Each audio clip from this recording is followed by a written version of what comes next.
Hello, and thank you for joining us for Generating In-Kind Contributions for Your Organization.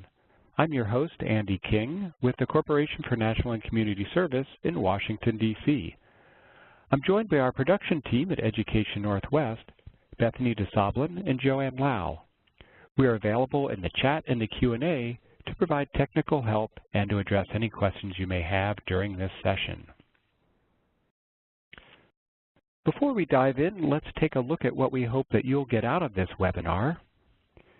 First of all, we'd like you to be able to work internally to identify the top tangible needs of your organization or project, needs that could possibly be fulfilled through in-kind donations. We also hope that you'll be able to identify some potential donors and that you'll learn how to make requests of them for in-kind support. And finally, we hope that you'll be able to acknowledge in-kind gifts appropriately, following IRS regulations, and that you'll be able to thank your supporters for their generosity. It's my pleasure now to introduce the presenter for this session. Nathan Hand is a professional fundraiser who enjoys helping people to help the causes that need them. Nathan has worked for and advised local, national, and international organizations, and he's guided philanthropists on strategic giving. He currently serves as the Chief Advancement Officer at the Oaks Academy in Indianapolis. And Nathan is also on the faculty at the Fundraising School at the Lilly Family School of Philanthropy in Indiana University. He's also past state president of the Association of Fundraising Professionals for the state of Indiana chapter. He serves on the board of several nonprofit organizations and was selected as the first North American member of Rogare, which is a new global fundraising think tank based at Plymouth University in the UK. So as you can see, Nathan brings with him a whole range of expertise. And so Nathan, thank you so much for being here. Hey, I'm delighted to be here. Thanks, Andy, and good morning, afternoon, evening to everybody out there. It's funny, I think your introductions are inversely proportional to potentially what you've actually accomplished, right? So they say, ladies and gentlemen, the president or the pope or something like that. It's a short introduction, but I appreciate the long one. This is a little different being online. You can laugh at my jokes in the chat box by putting a smiley face. That'd be great.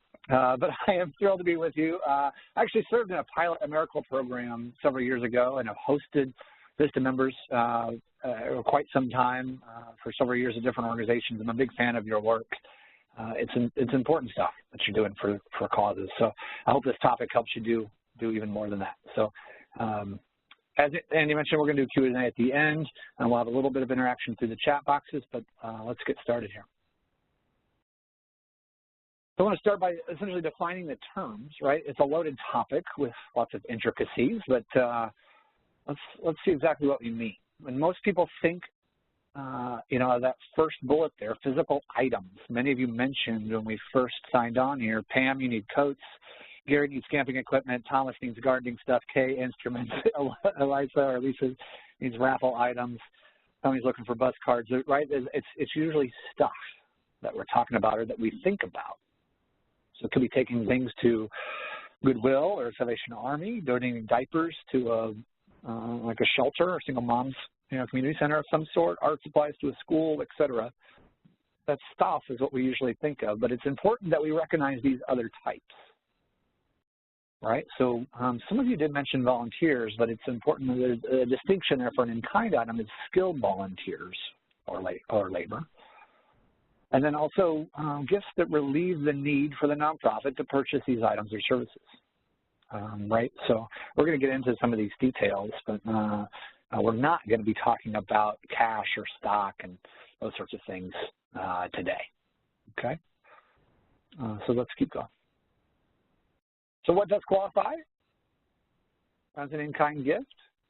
When a lawyer offers legal counsel, okay, that's a skilled effort they're providing and offering. That does qualify. If a donor pays a bill on your behalf, that qualifies. A few of you mentioned auction items for events. Those are things donated that the organization then does not have to purchase, right? And and food for a food pantry. That one is very common. Okay.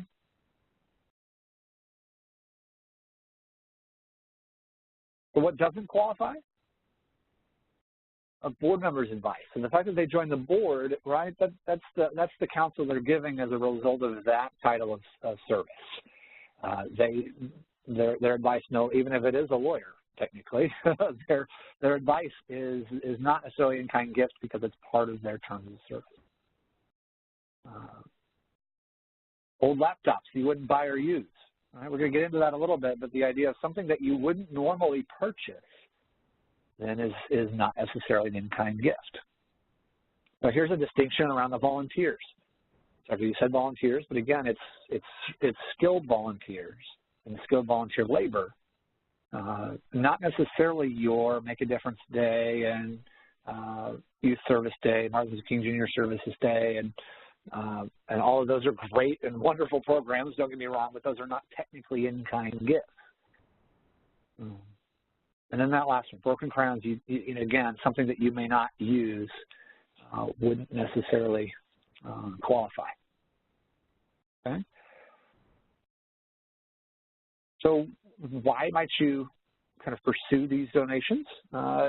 Because it's a different way to support the mission. A lot of folks want to donate, and especially this time of year, right? Lots of people donating money online around, maybe it was Giving Tuesday or here the year end and kind of think about their taxes and that sort of stuff. But it's a chance to support your mission, but often in a different way. It can reinforce the understanding of your mission, right? So some of you mentioned food as an in-kind gift that you're seeking. That helps donors remember that you provide food, right, to those that might be hungry. By them going into their pantry or going to the grocery store and buying some extra, that helps reinforce the actual service you provide that you know, right, fully, because you live and breathe it every day. But there's a lot of organizations out there they might support, and good for them to remember, oh, that shelter, right, they donate, or we donate food, and they provide food that maybe some other shelters don't. It can be easier for some people to help this way, and at the end of the day, saves you resources. So also important to kind of pause as we think about in-kind items and understand these donor motivations and kind of the psychology and the preferences. What might be driving some of this engagement? Some donors might just either not have the cash or the money or not be comfortable donating. Okay, they could have been burned by a previous experience, or it's just not how they prefer to give. And so they may be looking for ways that are non-cash ways to give. Tangible items, right? People like kind of touching and feeling these things. The idea of you maybe as a donor handing something that you're not getting much use out of to someone or to an organization who will make sure it gets good use can be a motivator. Similar to that abundance, right? If it's snowing in some parts of the country and somebody's driving to work and they see that this particular entity maybe hasn't shoveled their tracks where they're walking, I got 3 snow shovels. I've got extra in my garage that I just haven't used. I'm gonna drop one off. They're thinking there's plenty to go around. Maybe even they have plenty, and they're going to share that with people. That can also be in a society that is pretty interested in material things. They may feel like there is plenty of stuff to go around. All our needs should be met. Here I have some extra I'm going to share with those in need. Okay, and they might be motivated by this energy. That guy's pretty excited, right? The idea of seeing a line of people that are waiting to get in, to receive a new pair of shoes, right? Or especially kind of in October, you'll see like coat drives and things like that. The energy and the visual of lots of people wanting to do this, right? You'll see it on the news if you're in a major city, and sometimes we'll talk about sporting events and those sorts of things, and you see, gobs of people lining up to drop things off in boxes, or cars pulling up to places to drop stuff off. That energy is exciting, and that makes you want to participate. Okay? So you might think, hey, let's get started. That's easy enough. I can go from here. We need to do some work first. So we're going to give you some things you can do internally to make sure you're ready for your your efforts here. So first, you're going to assess your internal needs. What are you spending money on that could be donated? So best is to go through your budget. Ideally, if you can, get the time of somebody in your finance or business office. They're going to likely know, right? Here's all the things we spend on salaries and rent and other stuff, but maybe cleaning supplies or maybe these other things, we could, in theory, get donated if we build an effort around it. Okay, you want to also interview those that are kind of in the trenches or doing the work to see what would make their jobs easier in serving those that you do serve. What things do you currently not do? You want to be careful not to kind of promise the world to your staff or to your clients, but I saw someone mention, I think it was Tony mentioned bus cards, right? That might be an extra. I know my wife works at a children's hospital, and they didn't have phone chargers. No one really knew why they needed them, but if a family's in trauma and their phone dies, that's the last thing they remember to grab, right? And so a phone company donated a bunch of phone chargers, but only because the right person asked what else could help. Okay, then at the end, if appropriate, you might talk to your clients. But again, you got to be really careful to manage expectations here, but it might give you some other ideas on what could help. So ideally, then you have some categories, 4 to be exact. You've got these single item needs, right? Maybe it's a van. You don't need 27 vans. You need 1, right? Or maybe you're trying to beautify a space. You need one couch and like 2 lamps. You don't want to put lamps on your wish list for 4 years and have tons of lamps. You just need 1. Then there's these items we need regularly, right, that we kind of cycle through. What's going in and out of our organization that we could put on, somewhat a perpetual list. Things we can accept and sell, I'm going to caution you on that one. People sometimes want to donate art and cars and other items, and then you sell them and the proceeds go to the organization. That's great if you have the capacity to do that, but often that's not the case, unfortunately. And then important to have this last list. We've got plenty of X, right? Work with one organization that tutors kids in shelters, and they also pass out backpacks full of supplies. And there are a few times a year, once in a while, where they actually have plenty of backpacks. They need help with supplies or something else. It's important to communicate those needs. And then it's okay to get creative, kind of round out your list. Okay. Someone mentioned auction items earlier. In-kind donations are creative ways to recognize your staff and your volunteers. Could be gift cards to restaurants and things like that. Maybe it allows you to do something you normally would have a hard time doing. Also, improvements, additional services, and we talked a little bit about client needs here. Okay, so now you have all of this information from these various sources. You want to fine-tune this list. You want to make sure that you understand quantity, quality, type, or even cost, all right? If you're able to accept, all different kinds of binders, for example, then maybe you can say that. But if you need specific colors or sizes or 3-ring or not, like you've got to be clear and understand exactly what the organizations need. The last thing you want to do is spend a bunch of time and effort, have people donate valuable items to you, and then they sit on the shelf or can't be used. All right, so this kind of prep work is going to make your work kind of in your recruitment of items and efforts up that much more valuable. Then you want to run that last list by that staff one more time. Hey, here are the things that I think we're going to start talking about and sharing with people. Are we sure we need them? Is this the right type, quantity, et cetera? If 27 of these walked in the door tomorrow, would we be able to use them? Would we know what to do with them?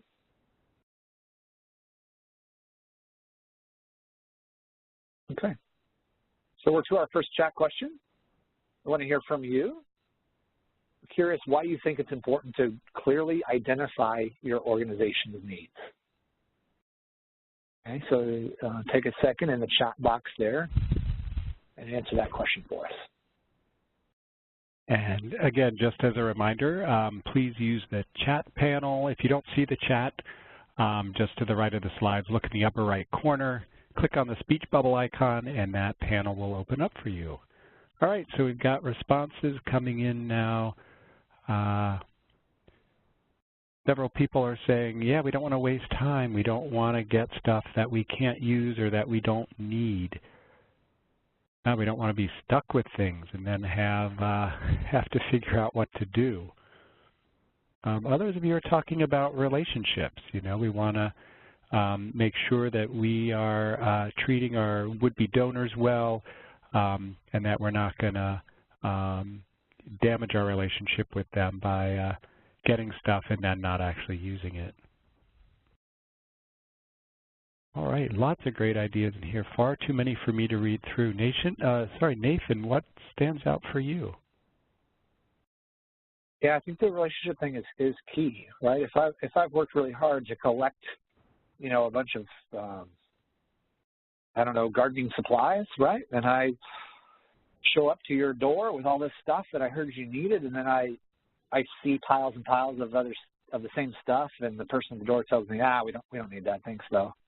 That's that's terrible, right? It's demoralizing, it's defeating, and that person has done some work on your behalf. So yeah, communication is hugely important to current and would-be donors.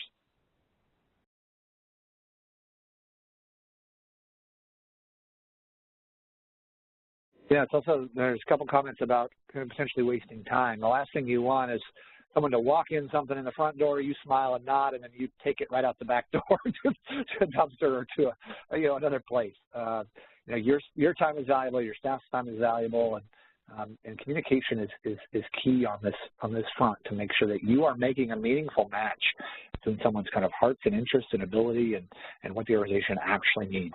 You're the mediator of that relationship.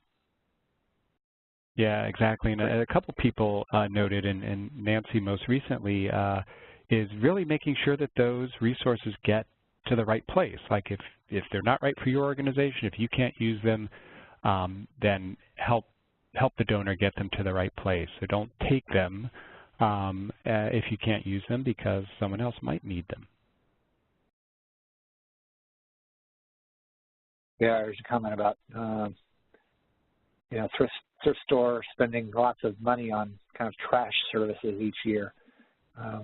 We'll get into a little bit of that, but yeah, important to clarify your actual needs. Okay. Great. Should we move on? Yeah, it sounds like they got this.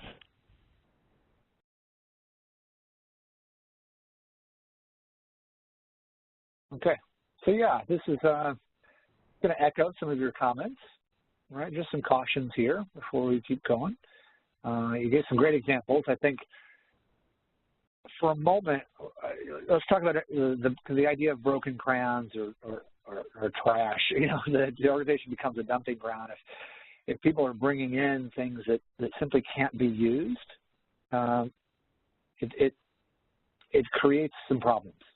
Right, your organization becomes a dumping ground. It also sends, this is a little heavy, but it sends a strong message that the poor don't deserve excellence, right, or quality items, or just because they're low income, they can take a lamp that doesn't work. Like that's terrible. That's not the message you want to send, and I'm sure they don't mean to, right? But on one hand, you are representing a population that truly needs some help. That's what you're there to do, but it doesn't mean that they should accept torn or stained clothing or right. Let's preserve some of the dignity and respect of all people, and that can be a challenge. And as mentioned, costly to dispose of these kind of things. It takes time and money to get rid of stuff, right? We know that. I think, right. So you take this image, the idea of, let's say somebody pulls up to your door and says, I've got a load of things for you. They're excited, right? They pop open the trunk and they're starting to hand you stuff, and your arms are full and their arms are full, and you're walking up to the front door and thinking, what is this stuff? Do we need it? It's old, maybe it's stained, it's ripped, or, right? So what do you do in this situation? Right? The answer is you slow down for a second and ask a few questions. Politely, of course, because remember, this person is likely excited and might be in a hurry. But hey, have you been in touch with somebody at our organization? Did you happen to look at our needs list or our wish list online? All right, you can pause and ask a couple questions that just kind of stop the transaction almost in its tracks. So, you know, I'm really sorry, but I'm afraid we're unable to accept these, you know, based on our gift policies. That's a key word. Make a note. You can say gift policies, our board, like our organization, you know, has kind of come up with these policies, and that protects you. It's not, hey, I don't want this, or hey, I've decided we don't need this, right? I hope that makes sense. You can kind of mention that, you know, our organization has decided that it's really looking for X, Y, and Z. If you happen to have any of that, or access to someone who might, that'd be great. Otherwise, unfortunately, I'm afraid we won't be able to accept these items. Thank you though, and maybe here's an idea of where to take it or where to send it. So it's a delicate conversation and a balance, but important, because the last thing you want is them, you know, driving away, and here you've got a pile of stuff you can't use, and you can't leave it there, right? Because now it's now it's kind of on you, and then you got to spend time trying to figure out what to do next. Important to communicate. So a few tips to limit these kinds of issues, right? Again, you can publish that wish list on your website and add some disclaimer kind of language, and make sure that it's not just you that is kind of out there sharing this wish list or these disclaimers. Make sure that everyone is clear. Here's some items we do need. Here's some things we don't. Here's the list of stuff just to be aware of if you see it out and about, or hear someone who has some extra. But again, share all of those lists, including the stuff you don't want or don't need. Okay? There can be an occasional time where you might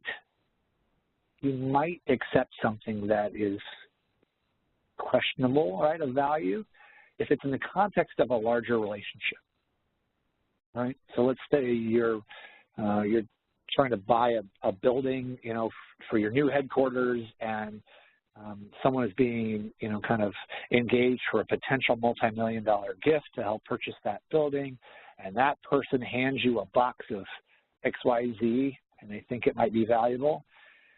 You might choose to nod and smile and accept it and be grateful, and because, you know, there's other conversations at play. Not saying it's not important that that person know, you know, what your needs are, but you may, in very rare times, you know, accept things that may not be perfect, kind of in the context of something else going on. All right, so some more questions, right, that might help you discern whether this is a gift that is going to work for you. How many items are there? What condition are they in? Style or year, size? Depends on the items you're talking about. But you can ask them those questions, especially if it's on the phone. Hey, I was going to stop by and drop this stuff off, right, or over an email.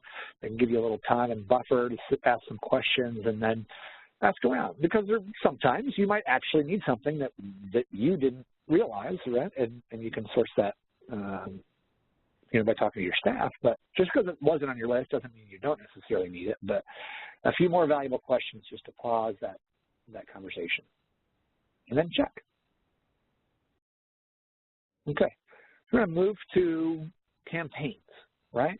So now the idea is kind of you've done your internal audit and assessment, you've got your lists, and you know what you're going to accept and not, and you know what priorities are, and you know all the details about them. So ideally, you're going to lead a campaign, right, of sorts to try and recruit these items. Okay, so when we think about campaigns, there's a lot of pieces. There's a quick overview of things that might be involved, depending on what you're trying to collect.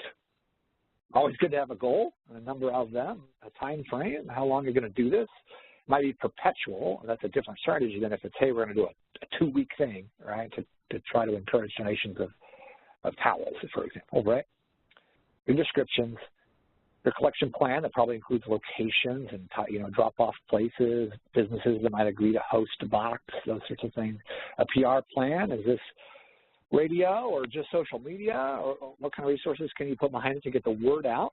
Important that you don't kind of skimp on that part of your campaign, or people simply won't know you're looking for things. Your key messages, you want some consistency. You don't want 18 people saying you need 18 different things, right? You need to know who are the key people, who needs to be involved versus just kind of have approval. If this is large and going to kind of get out there, you probably want your organizational leadership and board to be aware, at least, if not contributing also. Sometimes if you're a giant organization, then sometimes these things happen necessarily without their knowledge, and that's fine. But do you need to train anybody? Are there going to be people speaking on your behalf, right? Whether they're going to door to door or business to business. Make sure you've got the right approval to do the project. You don't want to be kind of speaking out of turn or running with this project without, your supervisor and kind of knowledge and awareness. A plan to thank everybody that does donate, and then understand any other major partners in the project. Okay, so as we think about messaging, you can say, hey, do you have any extra blankets? Right? And you can say thank you if they give you one. Or you can say, hey, thank you. Someone who was cold last night is going to be warm tonight. Right? It's different. It's a little more meaningful, a little more compelling. Can you use some of these kinds of statements in your requests? Right? These are real. Right? So stories help. And you probably don't have a ton of time in your request. People move quickly. But if you can say, hey, I'm looking for a dozen laptops versus, hey, we do really important work and our staff are functioning off some really old laptops that they're just slow, and we could be so much more efficient and effective if I had, 6, new laptops, and I know company X cycle your laptops out, every 18 months. And they still have some good life to them. Could I get 6 of them? What would that look like? How might that work? Because I know it would make us better and stronger as an organization, right? That's a little different than just kind of what seems like maybe having a handout. Hey, who's got some extra laptops? Okay.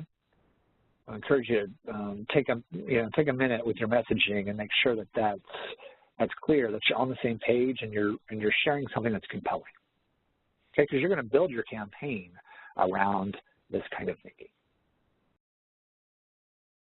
Okay, so something that's done often and often well is an empty shelf campaign.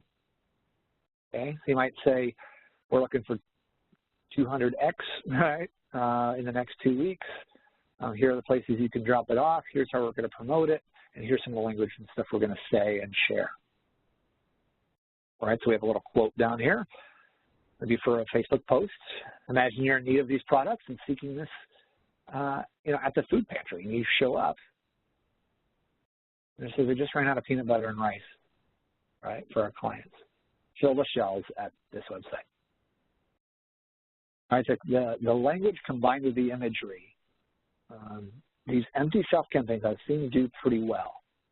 You got to be kind of aware of who else in your community is doing this, when the most recent one was, right? Sometimes some people can try to do another one like the next day or the week after, and it doesn't always go as well if someone jumped on it prior. But it's a very simple, compelling way, especially with social media. It's kind of a gut-wrenching, visceral reaction if I was, I need to feed my family, and that's what the food pantry shelves look like. You're painting a picture and helping someone imagine what that's like, and if they can go quickly to your website, right, and somehow get you those items, and we'll talk about how in a second. But those are the kinds of things that get liked and shared and reacted to quickly. Okay. So some of you have seen these before, I'm sure, maybe participated in them as well. A few more examples. I saw, I think somebody needed some diapers, earlier, and there's a diaper drive. And you can notice if you look closely or zoom in or expand the window here, some of these are asking for items. Some are asking for items in money, right? You see the sock drive has all these logos. That adds credibility, right? The Hanes is involved, right? And these are other organizations that's playing off of a movie theme. Looks like, that just kind of adds some excitement and energy, right? Whereas the diaper drive very clearly has the social media language at the bottom. They're encouraging people to give online that way or share their message. Let's see the thermometer at the bottom left. I'm going to encourage you, it's definitely good and okay to use those, but you want to be careful. Important to not launch your campaign publicly with nothing in the thermometer, right?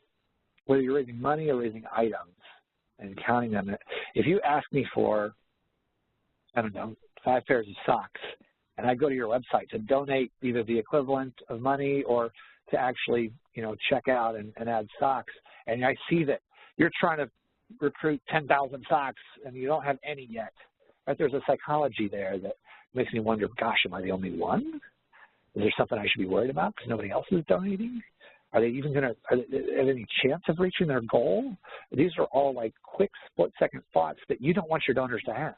So if you can pre-populate this a little bit in any kind of thermometer function with kind of private, gifts early on, and then you go public when the goal looks attainable, what you're trying to get to. Okay, so here's a common way to do it, these Amazon wish lists. You can go, especially this time of year, a lot of people are shopping, right? You can go on, create your organizational account, create your wish list, and people can very quickly and easily donate things to you, and it ships them direct to you. This can be done tomorrow. You want to get approval and everything, but this can be done very quickly and help fill your shelf. Okay? Collection boxes, another way to get stuff. All right? So these are collecting items offline. You want permission for high traffic areas, right? You want to partner in advance, with these companies and organizations. You want the box to be there for a little while, right? Not just for a day, because if the box itself is the marketing mechanism, and it's in my office building, I got to walk by it a few times to remember, oh yeah, there's a toy drive. Next time I'm at the store, I'm going to pick up an extra toy. If the box is only there for 2 days, probably a little harder to collect those items. I wouldn't go more than, 2 weeks maybe in that case. But and you can see the groceries there. They've done some things to draw attention to it. The box itself can be a marketing mechanism. Logos help. That one on the right, not to pick on them, but it's a Rubbermaid bin that looks like they just kind of grabbed it. I don't know that anybody's going to crawl on the floor and read the language on the side, right? So kind of take notice on the boxes on the left. They're just a little bigger. They're more obvious. They have more credibility. I might just walk right by that one on the right and not really know what's going on. Okay? Let's keep going. So with these box drives, depending on your situation, organization, your city, you might think about going big, right? Sports games, concerts, fairs, festivals. Again, where are people going to go and be?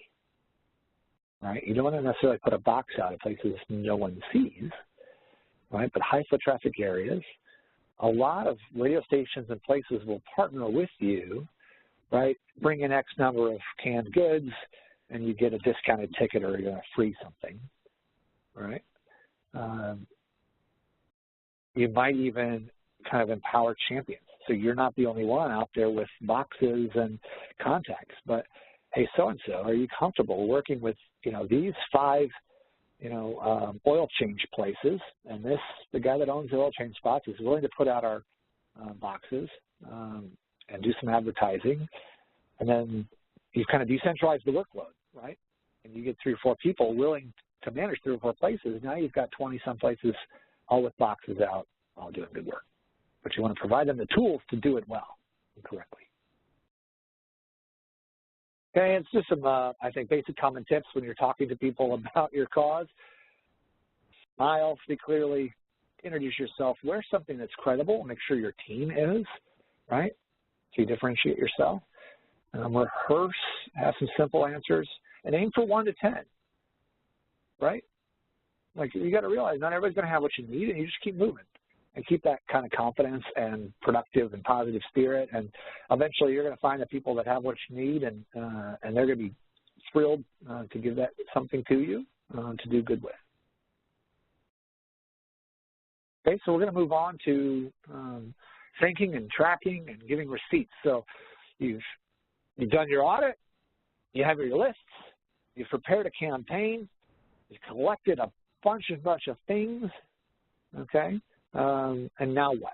In the actual sense of a box type campaign, it becomes pretty hard to thank people because they didn't necessarily include their contact information with the teddy bear they put in the toy box, right, or in the toy drive box.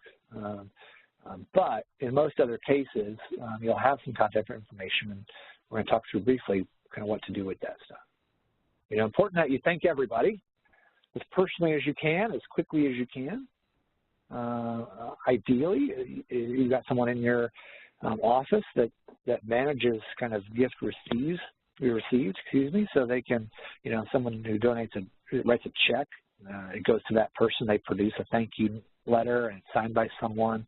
There's likely a database of some sort where you're collecting this information. You want to work with that person before your campaign starts to really understand that process. And how do we make sure that everybody who donates to my effort here is thanks through the organization's normal processes? That's often on letterhead. It might be a handwritten note. It could be from you. It could be from the CEO. It depends on how big your organization is. But the more personal, the better. The more personal, the better. If everybody gets a letter that says, "Dear friend, thanks, we had a good toy drive," you know, that's it.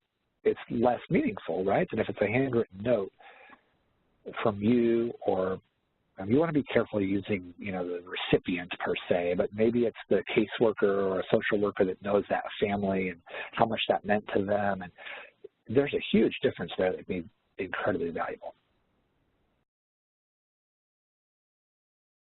Okay.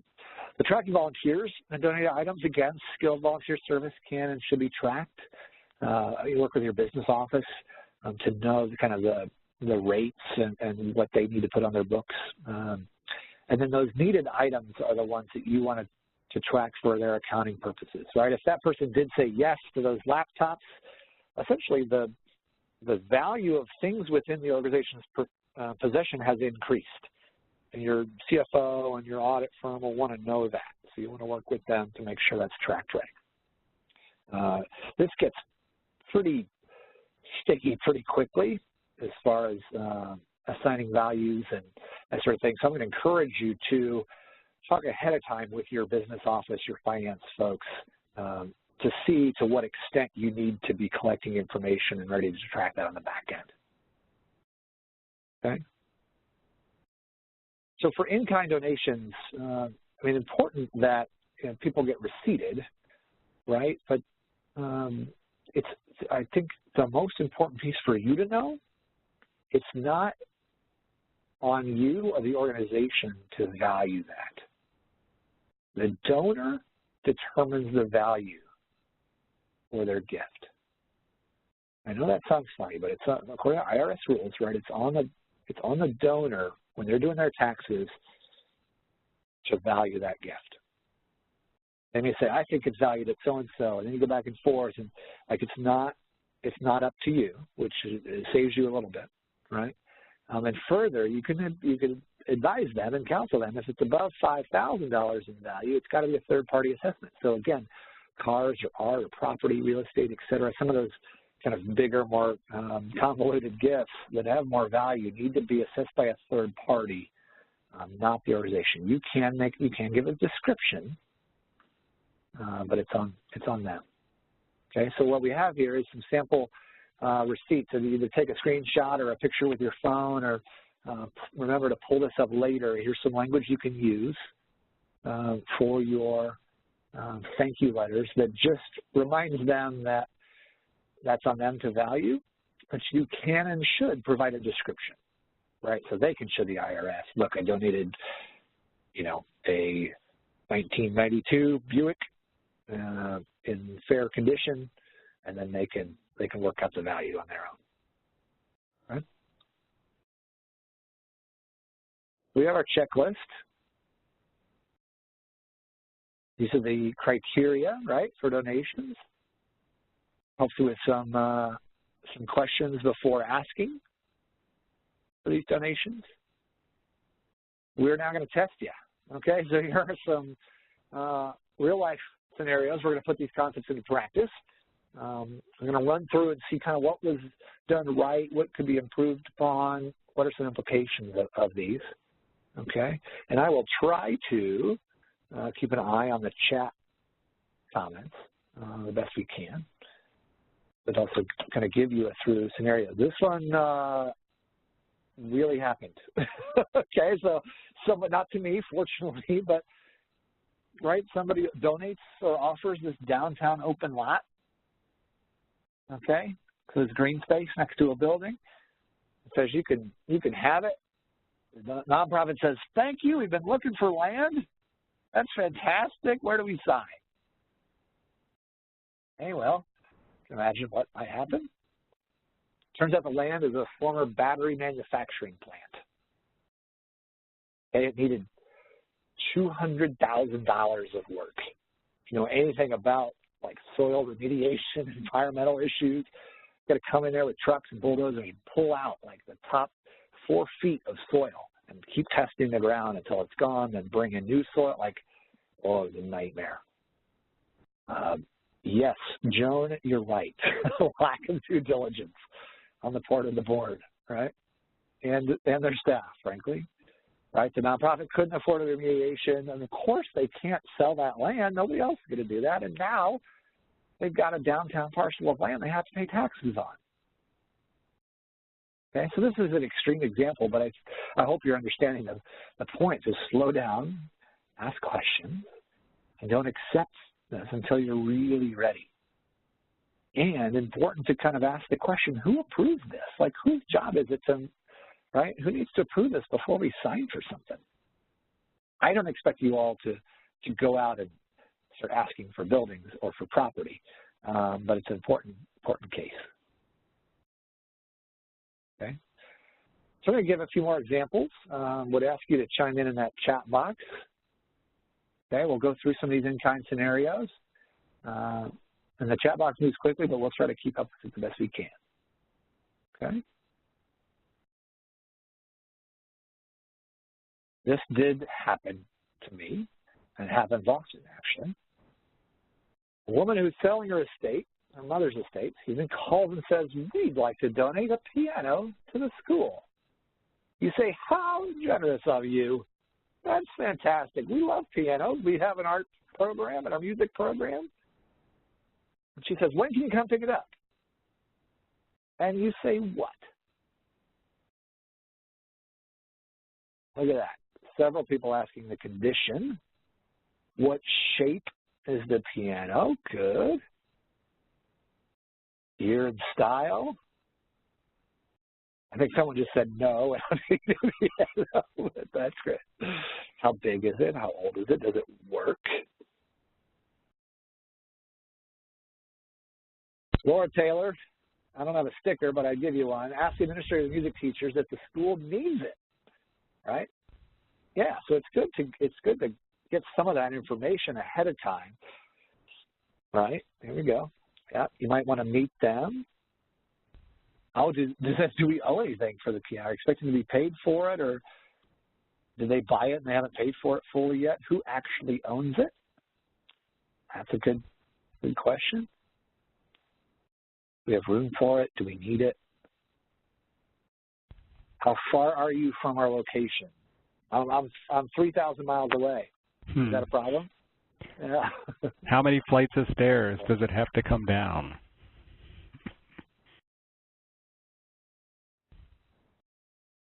Yeah, go ahead, Andy. What else do you see there that's helpful? Yeah, well, I mean, so many of these are right on target. There's a whole group of them around the condition of the piano itself. And then some of them are around, well, what do we need here in the organization? Like, once we learn about this piano, is it something that we could actually use?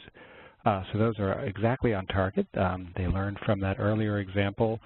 And then now they're getting into more of the details, like what are some of the potential costs associated with accepting the donation? Delivery fees, is there damage? Does it have to be tuned? You know, how far does it have to come? How much does it weigh? All of that. So, yeah, this is a sharp group.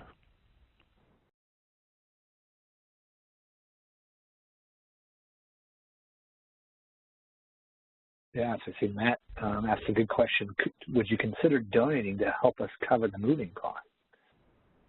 All right, so when I do work at a school. We do have a music program that's pretty well known in our circles, and we get offered a piano probably once a year. And that's a common question, like, all of these, do we need this? And it was a beautiful piano was offered, but it didn't have casters, right? The wheels on the bottom would allow it to be moved, and it was really, really heavy, and we just had to politely decline it.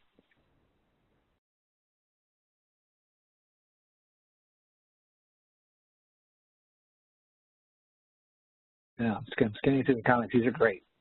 These are great, y'all. Okay. Yeah, you can, yes, if you deliver, right. So I would encourage you all to listen to your peers. You have a lot of good questions on here. And then you make that decision, right, with the people that are involved in the organization. So that everybody knows what's coming, what's involved, what costs you might have to incur. Do we have the budget to pay movers? Is the piano worth it? That sort of thing. So you can see how what might come across as simple, when can you come pick up the piano? We gotta slow down and ask some questions of the donor, of our own organization, and people involved that might be interested in the piano. Okay, let's do another one. So a donor owns a beautiful piece of art, right? This is probably a pretty high net worth individual that may already donate large sums to the organization. And they say, I've got this piece of art, we just don't need it anymore. I know it's got incredible value. Maybe in lieu of my normal donation or in addition, I want to donate this to you. But I do need a receipt for $20,000 because I know that's what it's worth. What do you do? Looks like you all have the hang of it here on at least in the chat box. Andy, what are you seeing? All right. Well, several people are talking about getting some kind of outside appraisal or assessment of the piece of art to understand its value, which I think makes sense. Yeah, people are also talking about the condition and some of the details around it. Is it framed? Does it what comes with it? Do you have any documentation or authentication around the provenance of it? Yeah, a couple people referred to going back to the policy, like, is artwork something that we can accept? Have we established a policy around this already? So some great questions there. Yeah, I think in this case, all these questions are good. You might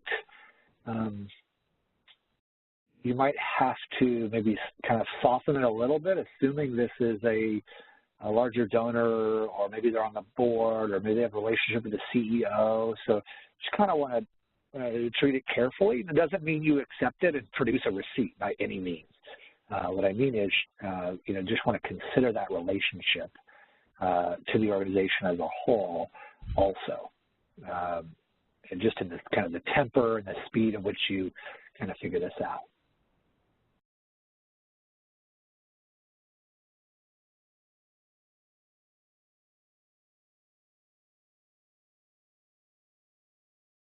Okay.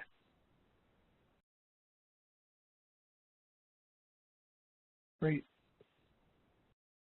Yeah. Over 5,000 needs a third-party assessment, third-party evaluation receipts, et cetera.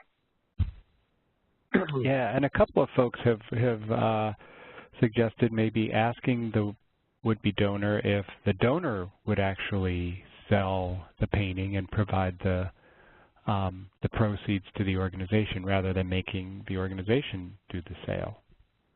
Absolutely. Yeah, if they own that kind of art, they likely have some other contacts that can maybe assist with that or know the best place to do that. And you can say it's just not our expertise. We appreciate it, and we would put the sale money to great use. Yeah, it's kind of a sensitive negotiation that may have to happen between you and this donor or other staff and this donor. And Ronald's ready to hold a raffle. I don't know if I can go that far that fast, but I guess it is an option. Okay.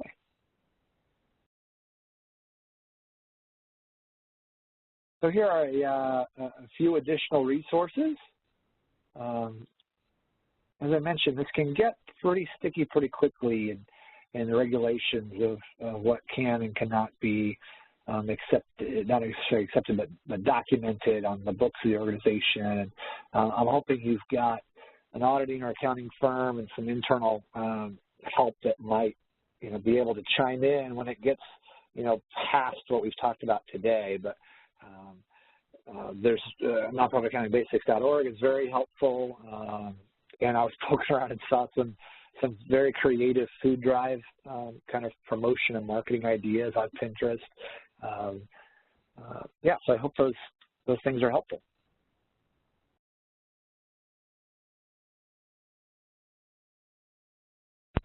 All right, I think my audio is back now. So sorry about that. Nathan, thank you so much for all of this great information. You've given us so much to think about, and we've got a number of questions queued up.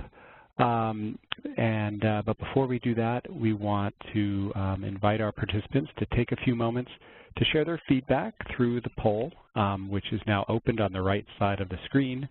We're very interested to hear your thoughts about this presentation and how we might make other sessions more relevant or meaningful for you. And if you have ideas for topics that we could offer that you would find useful, please feel free to share. And while you're, be aware that there are 10 questions, and you'll need to use the scroll bar to scroll down to see all 10 questions. And while you're working on the poll, we will get now to your questions. And just to remind you, there is a Q&A panel on the right side of the screen. It has closed now that the poll is opened, so you'll need to reopen that. Go to the top of the screen, and you'll see the little Q&A icon, or click the little triangle next to the words Q&A. I'm also going to invite our operator, Cedric, to come back on the line. Those of you who've dialed in, he'll give you instructions for how to ask a question by phone. Cedric? Sure. As a quick reminder, if you'd like to ask a question, please press star then 1. Remember to unmute your phone and record your name clearly when prompted. If you'd like to withdraw that question, you may press star 2. Once again, if you'd like to ask a question, please press star then 1. All right, great. And while we're waiting for questions to come in on the phone, as I mentioned, we do have a few that have come in already. Felicia says, to the topic of pianos, she said, someone donated a piano to us so that we can offer children a chance to learn how to play.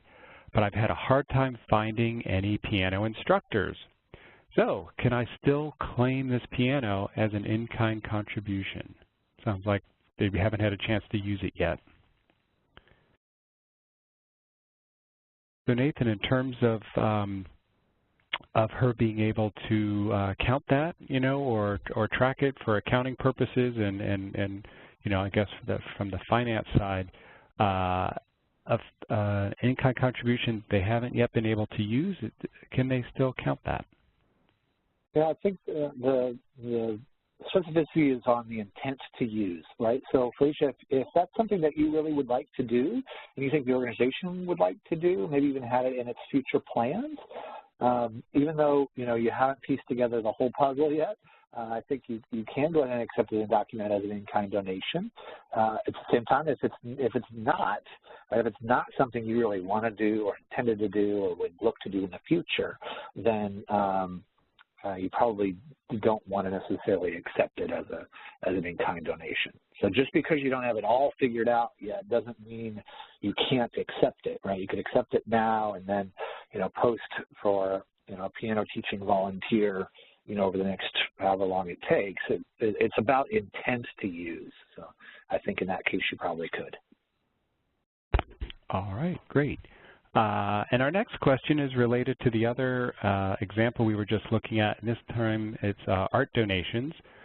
So Joan says, how do we turn down an art donation that comes from a major supporter who really wants to see this art auctioned off?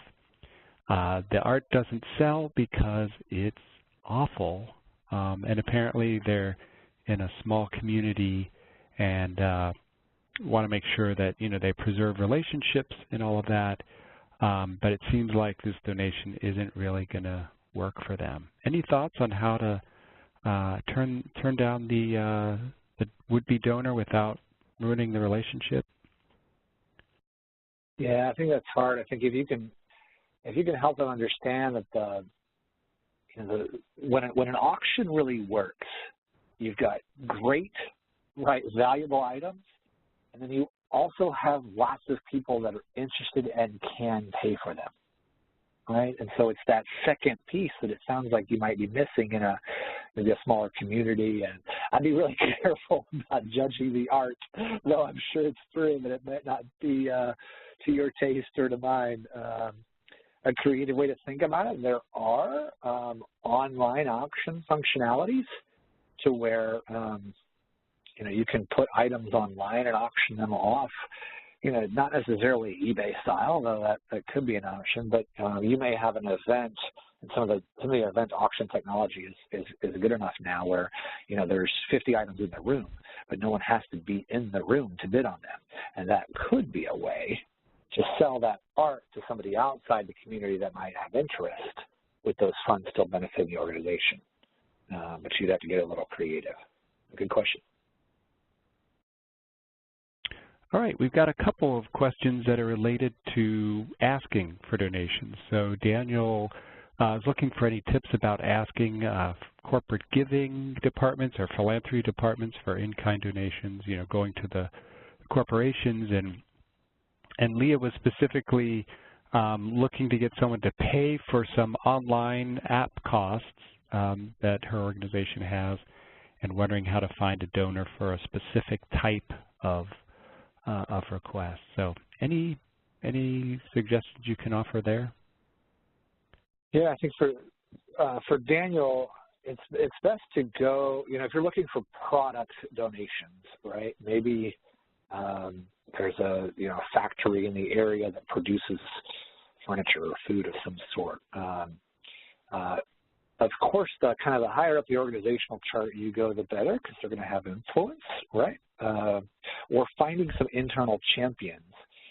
If I run a business and Daniel shows up at my door, asking for something, that's one thing. But if I run or own that business and a dozen of my employees ask me to support this organization by donating, a couple pallets of shampoo or whatever it might be, that employee buy-in is going to be powerful, right, internally in making that happen. Also important to know, a lot of these businesses have they have to call them damaged goods if the box has a dent in it, right? The product might be fine, but they can't sell it on the shelf.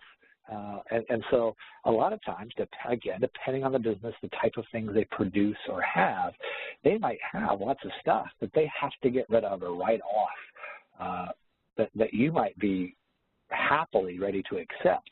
If the item is fine and it's just the box that's a little damaged, then that could work well for you. All right, so I encourage employee engagement, getting to the right people in the right level of the organization. And then, Leah, your question about in-kind donations, paying for an online app. I'm not sure if you mean for the auction technology or just an app for your organization, but a lot of times those board members that are close enough, right, to your organization, and they see your balance sheet and your budget, and maybe they're even on the finance committee, and they start to know how much it costs to run your organization, right? And if you can share some online giving data and maybe some of your own data to know, excuse me, hey, we did, the last 3 Giving Tuesdays, we had this kind of clunky technology, and we still raised money. Think of what's possible if someone, purchased this other app for us you know, we could probably double or triple our donations that day. You want to be careful not to promise the world, but help them see how valuable that kind of improvement in technology is going to be to you raising more money or recruiting more people, whatever your goals are for the organization. And they might be willing to, you know, make a donation specifically to cover that, you know, or call the company and pay the bill and agree to do that. Good question. All right, so next question is around tracking donations. So Jules says, we have seen an increase in donations for our backpack food program. Should I suggest to the advisor an inventory software package to track in-kind donations, even when he has an accountant? So is there a point at which it makes sense to invest in some kind of tracking software? Yeah, I think, Jules, if you kind of map out your process, right, from the person walking in the door with the food item all the way to them being thanked, you know, on the back end, and if there are pieces of that process that are manual, right, someone is literally logging something in a notebook or has to, you know, maybe they're all filling out forms and somebody's got to type in, I'll do a bunch of data entry to type all those forms in. I think that's where, you know, some of your management leadership are going to be more agreeable, right, to those sorts of things if they see efficiency and productivity increasing by investing in something. So I'm sorry I don't have a lot of context for the situation, but I think, you know, if you have found an inventory, you know, software package that seems to make a lot of sense for your situation, and you can say, look, you know, it's going to cost us maybe $1,000 to get it started, and there's a $250 a year kind of maintenance and membership type, and I can tell you we already spend, you know, the equivalent of $3,000, $4,000, $5,000 in staff time, right, to do this every year. This is going to make us faster, leaner, be able to kind of recruit and account for donated items that much better. I think that would be a pretty good pitch internally. All right, great. Next up, a question about recognizing and thanking donors. What are some grand ways you can thank your in-kind donors? I feel like they don't get much recognition. Yeah, so I think you're right. You're right. I think, you know, organizations by far focus on cash gifts because they feel that that's what pays bills and pays, you know, salaries of important staff and keeps the lights on and those sorts of things. But as we've said, in-kind donations, the right ones, the right kinds, the amount of them, I mean, that can really add value to our organization. So we want to thank those folks the best we can. You may choose to have, you know, a stack of thank you notes kind of, you know, in a drawer by your front door that are personal, that are, you know, from someone who likely would benefit, that just says thank you, and it's written in their, you know, handwriting, and you just hand that to them. Like, you don't have to be really flashy, but if it's personal, right, that's what matters. Right, so depending on the size of your organization, if you've got, you know, branded swag kind of thing, pens or calendars or whatever, not everybody likes that. You got to be careful, right? And they may not want you spending a lot of money on those items, but it's just a simple token of appreciation, right? Thanks for dropping off, you know, a dozen boxes of this. Here's just a pen to remind you, you know, that your gift to us and how much we appreciate it. It's something. You know, they'll get a receipt. You're right. But I think the thank you note, the more personal, the better is always, it takes a little work to coordinate, but it's a cheaper and much more meaningful way to thank somebody. All right. We've got some other questions for folks looking for advice, ideas, suggestions. So, for instance, Jessica is serving at a college to promote financial literacy to college students and the community at large. She says she's having a hard time developing in-kind donations. Do you have any ideas for the types of items that you think she could ask for her financial literacy project? Well, that's a good question, Jessica. Yeah, you might ask someone to kind of to fund your training materials, right? Pay the bill for the training materials. Again, it's a bit of a creative request, but it would fall in line with an in-kind donation. Potentially calculators, though, depending on the population, they may have, cell phones with calculators on them. Could be kind of almost school supply-like things. It's thinking about when you deliver that service, what do they need? I've sat in some financial literacy sessions to help some organizations think about kind of the work that they do. And I got to tell you, the training rooms are not really very fun or flattering, right? So just because it's nonprofit doesn't mean that the training room can't be, warm or feel friendly or be comfortable or have some snacks and, a Keurig so people can have a, warm cup of coffee while they're working through this this work. So you can think about the environment, think about the things that you use, think about what bills you pay that someone might be able to pay for you. Yeah, it's a little harder than some of these other efforts, but I'm sure you can find something that someone can donate to. Great. Madeline is looking for effective ways of asking donors for items for the office to support the staff instead of asking for items for the clients of the organization. So she asks, how do we communicate that donating a new desk for the staff in the office is just as impactful, if not more so? Yeah, no, it's a good question, and it's hard because we all put our clients before ourselves all the time, right? Every day, and I think you don't want to make a blanket statement, right? That desk is more important than the food all the time, every time. But I've seen some organizations do some neat things around like organizational anniversaries. Hey, the organization's turning 20. Let's do an extreme home makeover for the staff that work so hard, in the office, because it's important that they feel confident in their jobs and have the, the tools they need, the software, the laptops, the desk, that sort of stuff. It can be a little tricky. Well, some of the organizations I've met with actually find more success going straight to the desk manufacturers, right? Folks that are more than willing to, they make 100 of those in a day, and they can drop, 5 of them off at your office, and it's quieter, right? Meaning there's not really much of a campaign that goes with that, because you're right to be a little cautious around the messaging. Not that your staff don't deserve nice desks, but that can just look a little weird, right? That's probably why you're hesitant.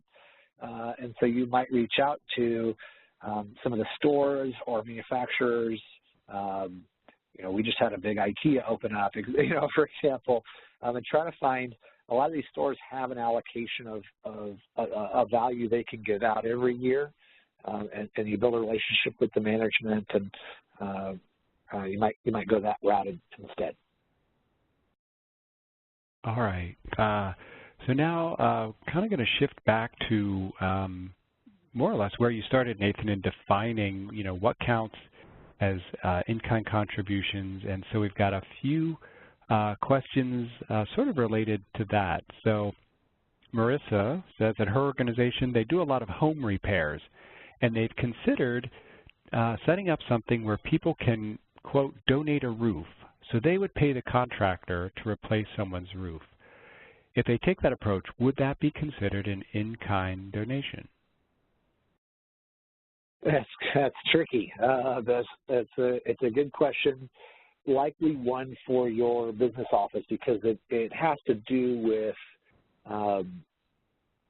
where the transaction is coming to and from, right? So if the person buys the roof, right, or pays the bill to the organization, for the organization, then that would count, right? But if the bill from the roofer is set up directly to your client, and the donor goes in and pays that bill for the client directly, then no. That make sense? So because you're a community organization or a nonprofit, your organization or entity has to be involved in that transaction somehow. So to line it up right, you want to make sure that your roofer, whoever's doing that work, is billing you, the nonprofit. Then someone can go in and pay that bill for you, and it would be considered an in-kind donation that they can likely to take a deduction on. Right? But you would not want to say, hey, you know, Larry needs a roof and Susie's willing to pay for it, and Susie's just going to pay Larry's bill. And as soon as you remove yourself as a nonprofit, then it becomes just a gift between people, and they can't deduct that, and you wouldn't be tracking that as an in-kind donation. Good question. All right, here's another one. Allison asks, what if someone helps your organization develop a spreadsheet or a database for free? Would that service be considered an in-kind donation? Yeah, so if we go back to our checklist, if it's something you needed or plan to use, then that would check that box.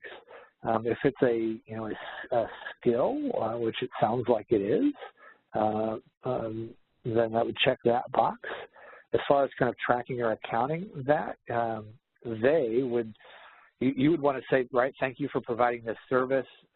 You spent approximately X hours and built us a database in this software, and then they would be on them to value what that might be worth kind of out in the marketplace. So yes, I think that from what I know at the moment, I think that would qualify if kind of documented carefully. All right, and then finally Ronald asks, again, related to volunteering, our organization needs mentors for our kids. I know you said volunteers count as in-kind if they are skilled, but would mentors count as skilled? Or if not, what would count? So, in terms of tracking in-kind volunteer hours for our organization. Yeah, so unfortunately, I don't think kind of the general mentoring role, while I value it, and I'm sure your kids value it, I don't think it'd be considered an in-kind gift. Now, depending on the type of mentoring, if it gets into college or career counseling, right, or specifically around leadership development and career coaching or those sorts of things, then you and the donor could make the case that this is a professional service. But ideally, it's only if they are trained to do that, right? If you've got 20 people and they all have different careers and different, other efforts, and they then happen to be mentors in more of kind of life choice and things like that for kids, that's unfortunately not likely to be an in-kind donation. But if you have someone who is, a career coach full-time professionally, and they are coming in to coach your clients on their careers, then that would qualify. I hope that makes sense. All right. Next is a question sort of looking at trying to solicit donations in different market areas. So Joan says, I'm curious to know how soliciting for donations and volunteers is different in different size locations. I served in a small metro area, about 500,000 people before, but now I'm in a town of 15,000 people. The surrounding communities are between 300 and 400 people each. What do you think will work in such, small and rural area? Yeah, Joan, that's a good question. I think, it probably was easier in the small metro area than in the town you're in now. I've lived in both, but I can tell you there is something mighty about small towns and how they band together to do things. So, you may not, in a bigger city, you may not be able to get your project, right, a lot of attention because there's a lot of other projects. You feel like there's a lot of other resources in the bigger cities also. But in small towns, if you can get the right kind of people and organizations and entities behind it and build tradition or have it in the right places, you can really do some neat things. Again, you got to keep in mind the kind of the competition, right, or what else is going on in the town and during that time of year. think about traffic patterns and flow, right? If that town of 15,000 has some restaurants or bigger grocery stores or places where people from all of those surrounding communities might come to once in a while, then that's going to be your target place for like a collection box, right, if that's the route you're going. But you want to be careful that you or your staff aren't driving all over the place, right, back and forth to these smaller towns and spending lots of gas money and your valuable time just to pick up, you know, $10 or $20 worth of items. So you got to kind of run that cost-benefit analysis depending on your project and campaign. It is different, but you can absolutely be successful in a small town. All right, great. Helen is looking to partner. So she says, do you have any advice for asking churches to partner with you to hold a winter drive? We're collecting travel-sized toiletries and winter coats for a local homeless outreach program, but we've had no luck with any of the churches in the area. Yeah, I think churches are interesting organizations. If I had to guess, right, some of their hesitation, they may have their own efforts already that they've been doing. I know my church does a collection every year and has for probably 50 years. So there's some tradition there that you might be fighting against. I also know that some churches are very kind of outwardly and outreach focused, and others are very, you know, inwardly focused. They feel like they are working hard for their, you know, their own parishioners or the people in their pews, in their own congregations, and have a hard time kind of looking externally. Not that they're not philanthropic, but they're helping each other within their own maybe denominations and those sorts of things. So, yeah, I think that, I mean, the best thing you can do for a church is try to get the right person's attention who can kind of give you approval, right, or you know, and help navigate that internally. And then if you've got everything ready to go, what you don't want to do is hand them work to be done also. But if you say, I've got a blurb for your newsletter, I've got collection boxes, I will, you know, I've got dates and times where I'll come get them and I'll come collect items out, right? So you don't have to do anything, you know, except say yes, right? And here's a short blurb someone can read from the pulpit, if possible, and then you know, think about what the church is looking for.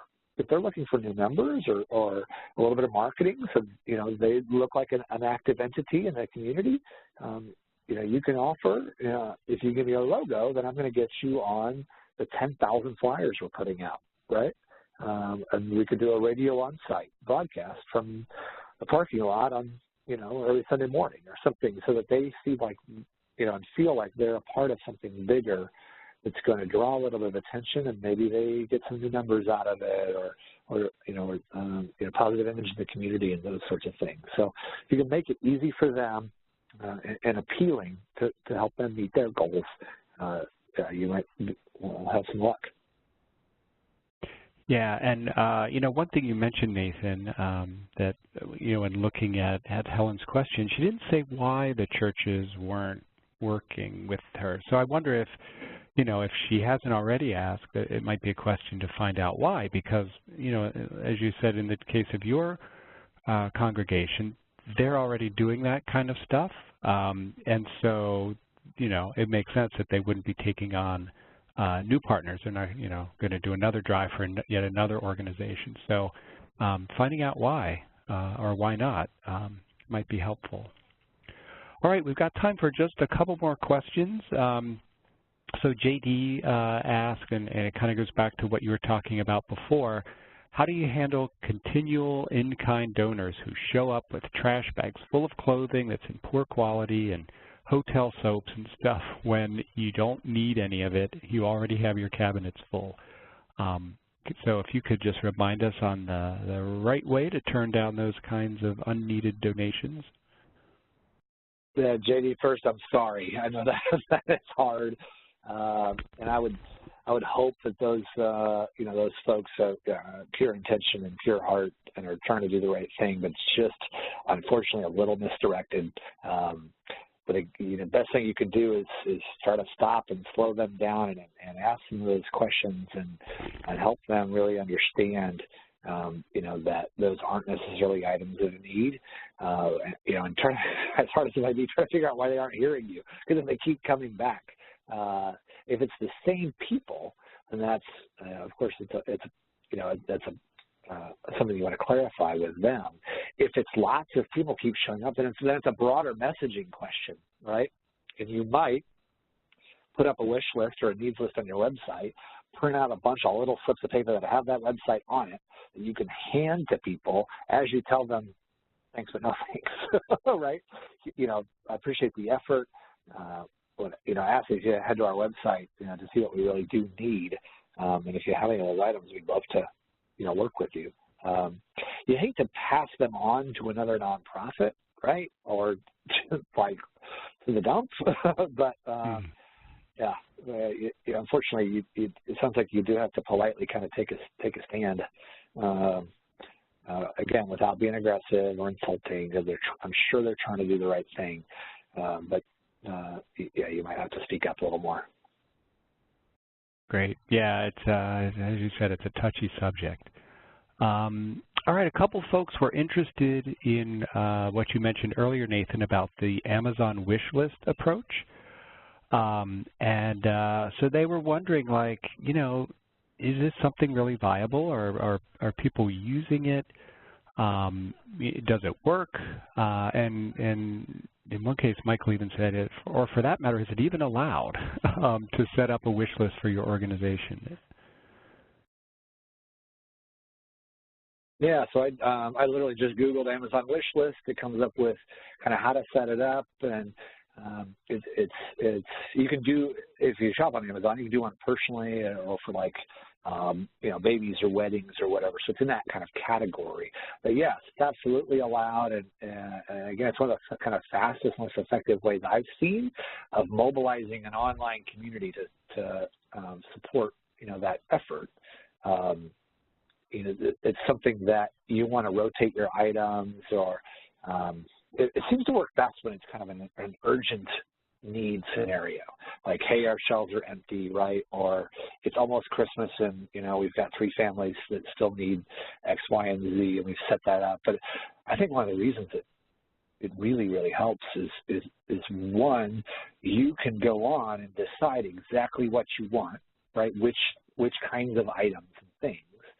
And it's a couple clicks for the donor, right? Someone who shops regularly on Amazon is likely already logged in through their browser. Amazon makes it easy, right? Just so you click, add it to cart and check out now, and it's literally a couple clicks, and that can be all it takes if you've done the legwork on the front end. Great. All right. Well, we're going to have to leave it there. I know there were a few questions that we did not get to, and I appreciate everyone weighing in. So much interest in this topic. I again want to give you a huge thanks to Dr. Nathan Hand for all of your expertise today. Thank you for being here and sharing all of this wisdom with us. I also want to thank our production team in Portland, Oregon, Bethany DeSablin and Joanne Lau, for their expert production, making all of this session happen. Thanks to all of you for your participation, and I want to welcome you to come back to a future webinar. You can see a couple of them on the screen here. First, January 25th, Building Professional Networks for Your Service and Career. And then on the 30th of January, 5 Steps to Assessing Community Needs. You'll be getting emails inviting you to those. So thanks again for your participation. We hope to see you again on an upcoming session.